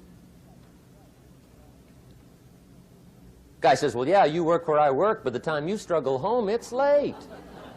You've got to eat a bite of supper, watch a little TV, get to bed. You can't sit up half the night. Plan, plan, plan. And the guy's behind. Good worker, hard worker, sincere. But you've got to be better than sincere, working hard. You've got to be better than a good worker. You've got to be a good planner. Somebody once wisely said, the people who fail to plan are planning to fail. Well said. So work on your goals. Here's step two. Write your goals down. That's so important. I teach my staff around the world, put your goals in your journal. Because one of the major people you want to study is yourself. Say, here's the list of goals I put together 3 weeks ago. Here's the list of goals I put together 2 years ago. Here's some of the changes I made, rearrangement of my priorities. I scratched these off. I put these on. I've gotten these. Study your accomplishments. Study what your desires are. Put them on paper. Write them down. Here's another reason for writing your goals down. It shows you're serious about doing better. And to do better, you got to get serious. You don't have to be grim, but you must be serious. Everybody hopes things will get better. Everybody hopes. Poor people hope. That ought to tell you something. It means the future does not get better by hope. It gets better by plan. I used to have the affliction called passive hope. It's an affliction. It's bad. Probably what's even worse than that is happy hope. Now that is really bad. That's bad. Happy hope. The guy's 50 and he's broke and he's still smiling. See, that's not good. So get serious about your goals. Put them on paper. Write them down. There's all kinds. His goals, her goals, their goals. Business goals, financial independence goals, family goals. I mean, there's so many things to work on this that if you don't get busy and work on it, sure enough, the time will pass. And sure enough, 5 years from now, you'll wind up where you don't want to be, wearing what you don't want to wear, driving what you don't want to drive, being what you don't want to be. Now's the time to fix it. Now, here's the third step to your goals. Check the size of your goals and the kinds of goals. How big they are, what kind they are, affects you. And here's one of the important phrases of the evening. Your goals are affecting you, whatever they are. Your goals affect your handshake. Your goals affect your attitude, personality. Your goals affect the way you walk, the way you talk, the way you dress. All day long, we're being affected by our goals. Now, some people have goals, but they have such lousy goals. The effect is bad.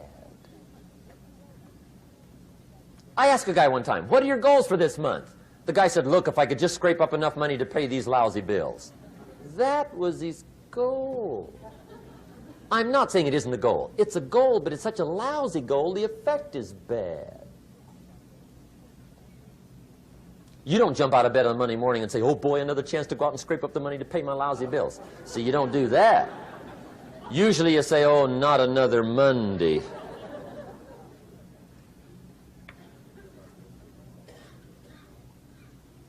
And some people have so given up on life, they have joined the thank God it's Friday club. How sad. Surely those are the same people, when life is over for them, will say, thank God it's over. Let me give you a Bible philosophy that teaches how to get whatever you want. That's the title of the next set of notes. How to get whatever you want. From the Bible. Now again, I'm an amateur when it comes to the Bible. I'm not a pro. But this I can quote, and I think that'll be sufficient. How to get whatever you want. Here's what it says if you're ready. It says, ask,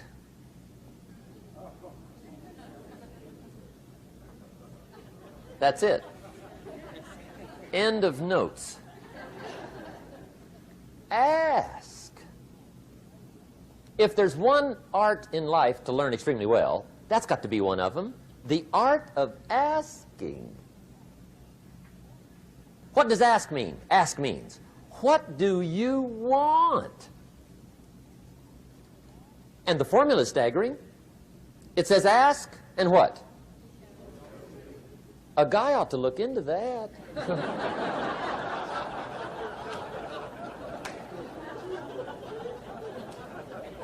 He says, yeah, but you work where I work. By the time you struggle home, it's late.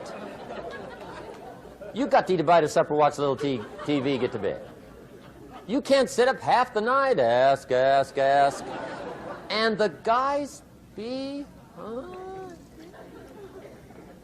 See, you've got to be better than a good worker. You've got to be a good asker. Now, let me give you 3 key points on asking and receiving. This can do it. Number 1, asking is the beginning of receiving. Asking starts a unique process, mental and emotional. I don't even know how it works. All I know is it works. It's like pushing a button and all this machinery starts working. I don't know how. It just works. There's a lot of things you don't need to know how. Just work them. Some people are always studying the roots. Others are picking the fruit. I mean, it depends on what end of it you want in on. Asking is the beginning of receiving, so start the process. Here's number 2. Receiving is not the problem. Receiving is automatic. Now, if that's true, receiving is not the problem, what's the problem? Failure to ask might be one of your major problems. I don't know. Check it out. The guy says, oh, now I see it. I got up last year and hit it every day, but there's not a scrap of paper with my goals on it. Good worker, poor asker. So you've got to change that. Here's number 3. Receiving is like the ocean. There's plenty, especially in California. It's like an ocean here.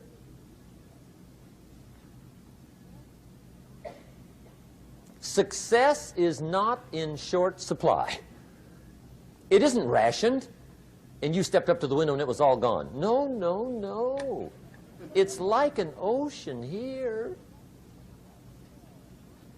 Now, if that's true, what's the problem? Well, some people go to the ocean with a teaspoon. Have you got the picture?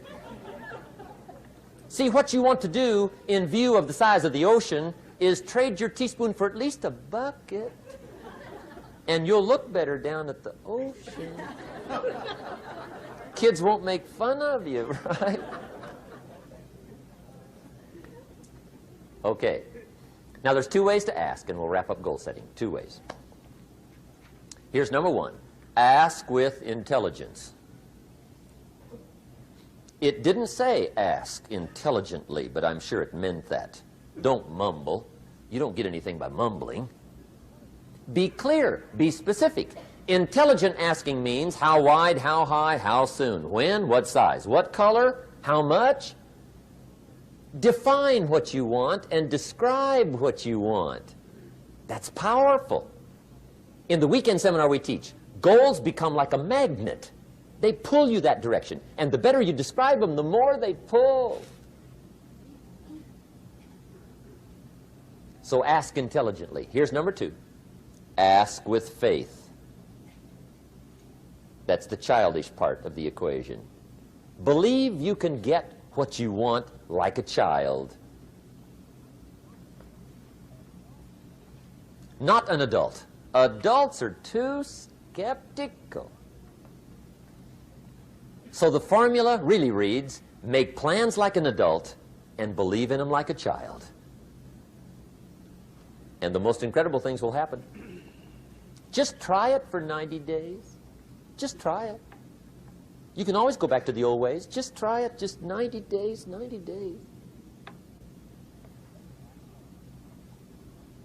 Now, here's the last qualifying phrase on goal setting, as we promised to qualify everything.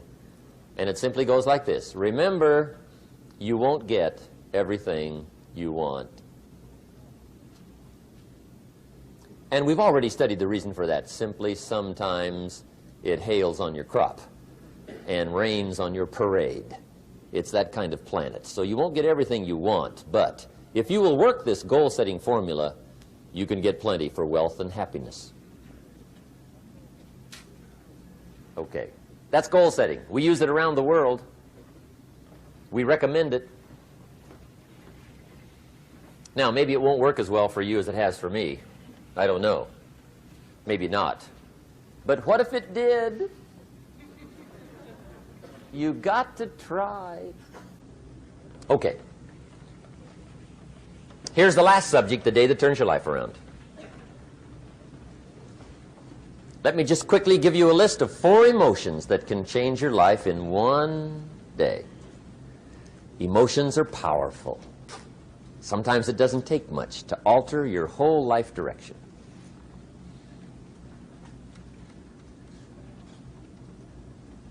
Okay, here they are. Number 1, disgust.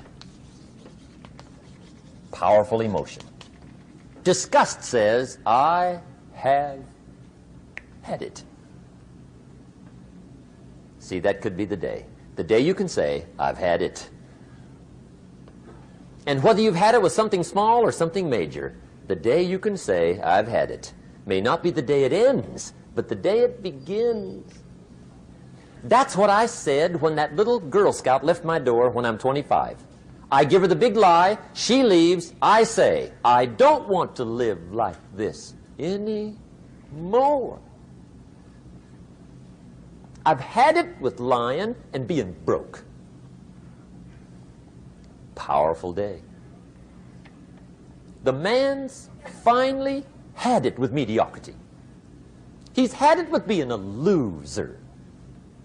He's finally had it with those awful sick feelings inside, knowing his wife is at the grocery store looking at 2 cans of beans, one marked 37 cents, one marked 39 cents. And the guy sick inside knows his wife's going to buy the 37-cent can, and she doesn't even like the brand. Do you know why she's going to buy the 37-cent can? To save 2 cents. The guy sick inside finally says, I've had it. Being on my knees in the dust looking for pennies? We're not living like this anymore.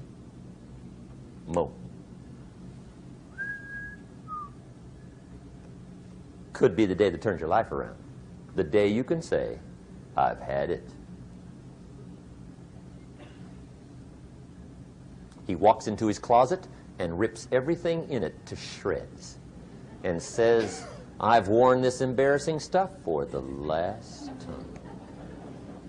And not only will I never wear it again, no one else will ever wear it again. Commit an act that says, I've had it. Powerful. Here's the next one, decision. And decision-making is powerful. And it's emotional. That's those knots in the pit of your stomach, right? Waking up in the middle of the night in a cold sweat, trying to decide. We sometimes call it inner civil war. What shall I do? Well, for progress, you must decide. The best advice I can give you came from a wealthy friend of mine who said, if it's easy, do it easy. If it's hard, do it hard. Just get it done. If you went home tonight and in the next few days cleaned up a whole list of decisions, that might furnish enough inspiration for the next 10 years. I found this out many times after you've decided. Getting on with it is easier than deciding. Sometimes decision is the toughest part. Here's the next emotion, desire, wanting to bad enough. And I don't know how to tell you to want to. That's something you've got to come up with. There's 2 things I know about desire. Number 1, it comes from inside, not outside. You don't send off for it. Number 2, I know desire can be triggered by something. Who knows what it might be? Sometimes desire waits and sleeps for something to happen. Maybe it's a book, maybe it's a song, maybe it's a sermon, maybe it's a lecture, a seminar, maybe it's the conversation of a friend, a happening, an event. Who knows? The best advice I can give you is what I give my staff. It goes like this: welcome every human experience. You never know which one is going to turn it all on. Even the bad experiences.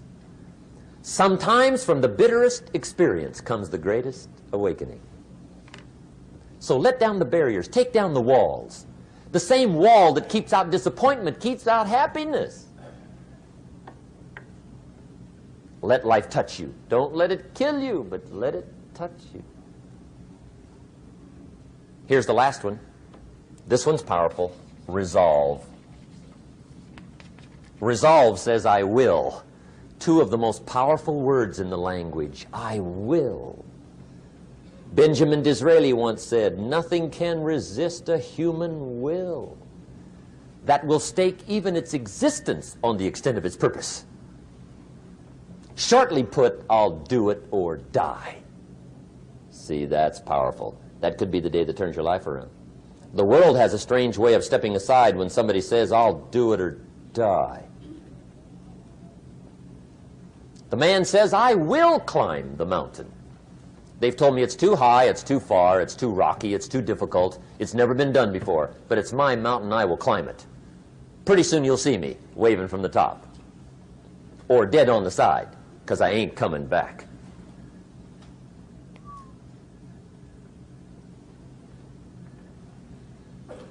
The best definition I ever got from the word resolve came from a little junior high girl in Foster City, California, up north. I'm talking to the junior high kids one day. I love to ask kids definitions. They come up with beauties. I got to the word resolve and I asked, who can tell me what resolve means? And I got several hands, and they were all pretty good, but the last one was the best. Little girl, about 3 rows back, held up her hand. She said, Mr. Rohn, I think I know what resolve means. I said, darling, what do you think it means? She said, I think it means promising yourself you will never give up. I said, that's it.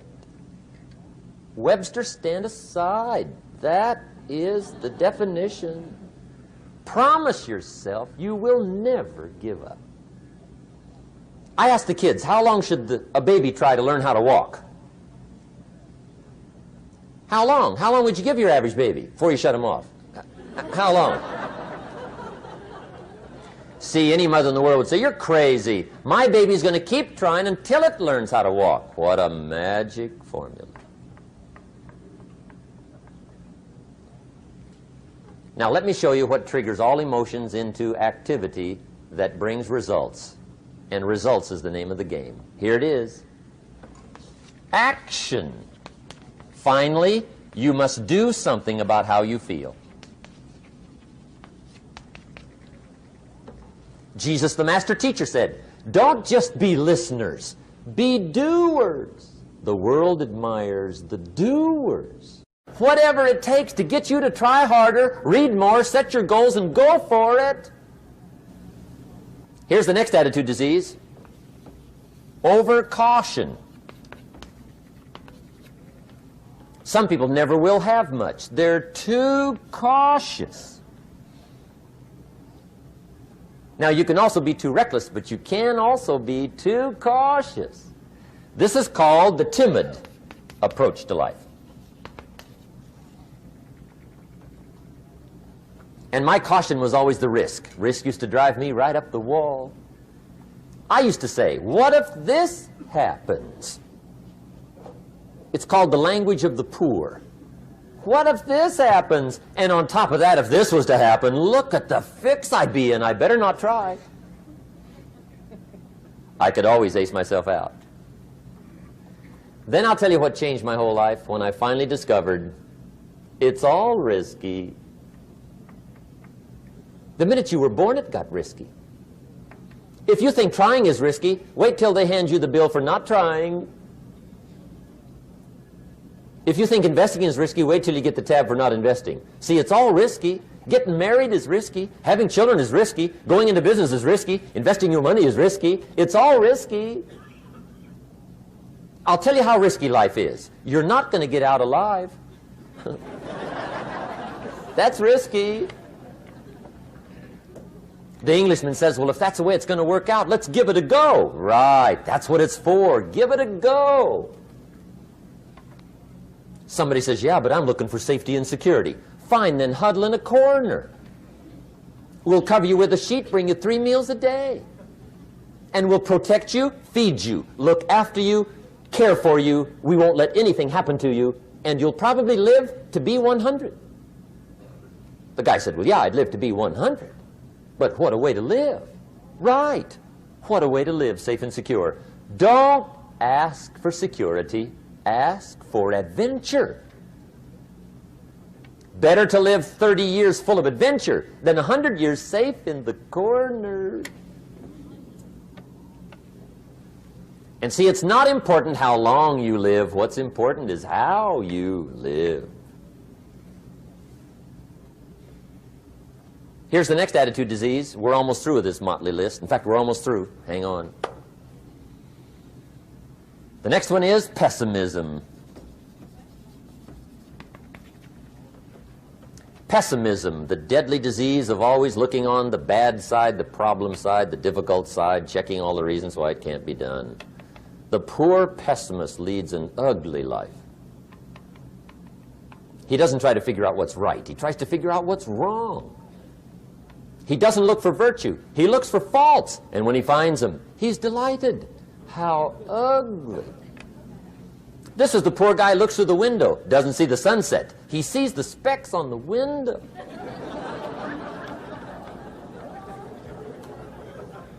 And this is the poor guy, right, who rushes up, takes such leave of his senses. This guy rushes up and he says, I've got 5 good reasons why it won't work. He's so dumb he doesn't know. All he needs 1. He's got 5.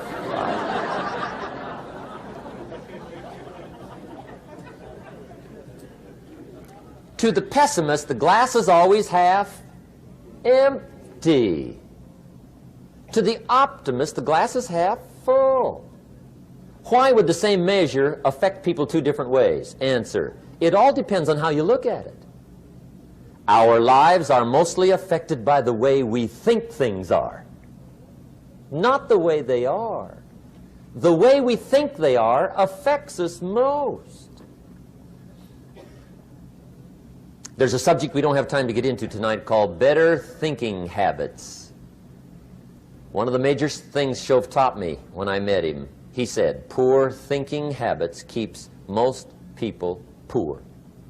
Not poor working habits. Most people work hard, but they don't think hard. And Shove taught me that the mind is like a factory, a mental factory. And whatever you think about all day long pours ingredients into this mental factory. And that's what builds the economic, social, financial fabric of your life. He quoted me a Bible phrase that says, as you think, so you become. How awesome. When he talked about poor thinking habits, he had me. I used to start the day reading the morning newspaper. I mean, you can believe that or not. I'd get a cup of coffee and read the paper. I'd load up on wars and riots and murders and stabbings and killings and bank robberies and muggings and car wrecks and tragedies. I'd even read the back pages. I seem to like that stuff for some weird reason. I'd load up on all that, and then I'd start the day. You can imagine the kind of days I used to have. You walk around on your financial knees. They call you economic peewee.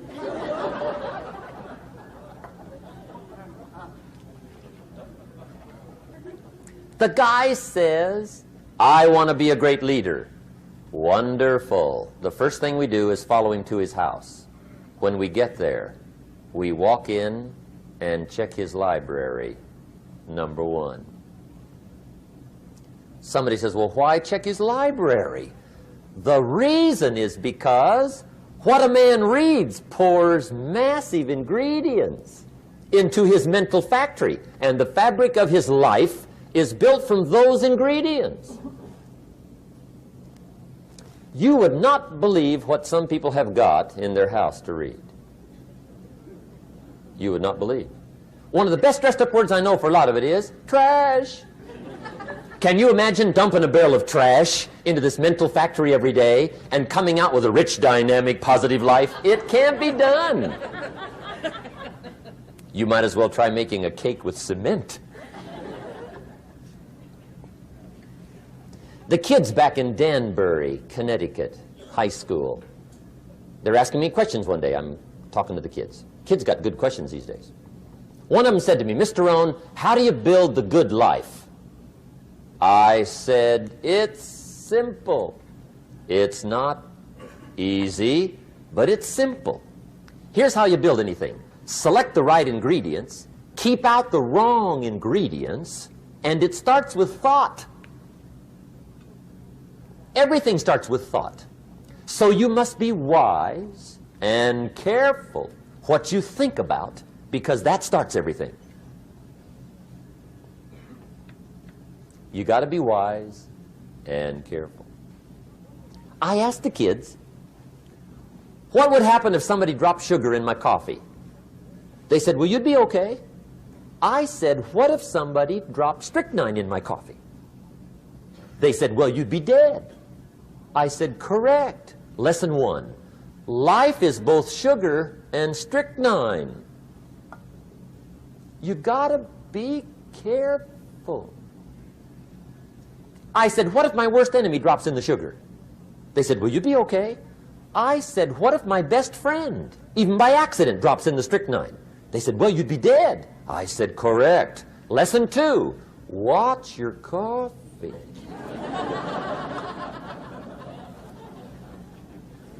You got to be careful. See, it doesn't matter who hands you the bad stuff. It doesn't matter where you get the bad stuff. It'll still do its damage on your bank account, wherever you get it. Mr. Schoaf gave me one of the greatest phrases when I first met him when he said, Jim, every day stand guard at the door of your mind.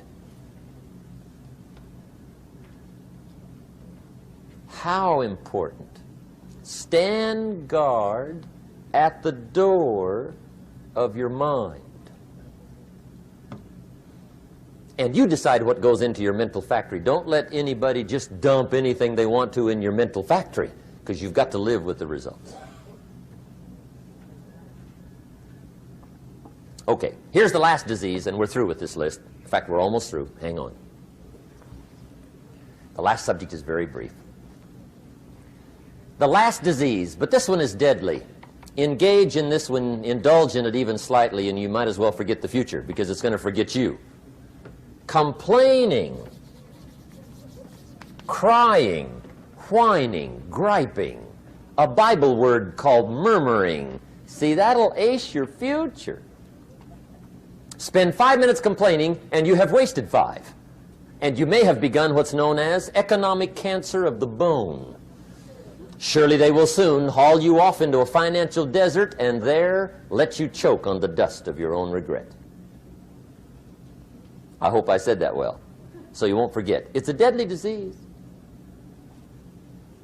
If you don't think it's bad, ask the children of Israel of Old Testament fame. Typical of us all, their story just happened to get in the book. Story says, children of Israel were slaves. God performed a series of dazzling miracles and got them out. And now they're heading for the promised land. Remember the story? Heading for the promised land. Tragedy of the story, they never got there. Reason. From day one, they started to complain. They griped about the water. They griped about the weather. They whined and cried and griped about the food. They griped about the leadership. They whined and cried because it was too far, too cold, too hot, too difficult, too miserable. I mean, they whined and cried for years. Finally, God said, I've had it, trip canceled. Or something like that. The story says they died in the desert, never got to the promised land. Which I think means 2 things. Indulge in this long enough, you get your future canceled. And I guess it also means even God himself can only take so much.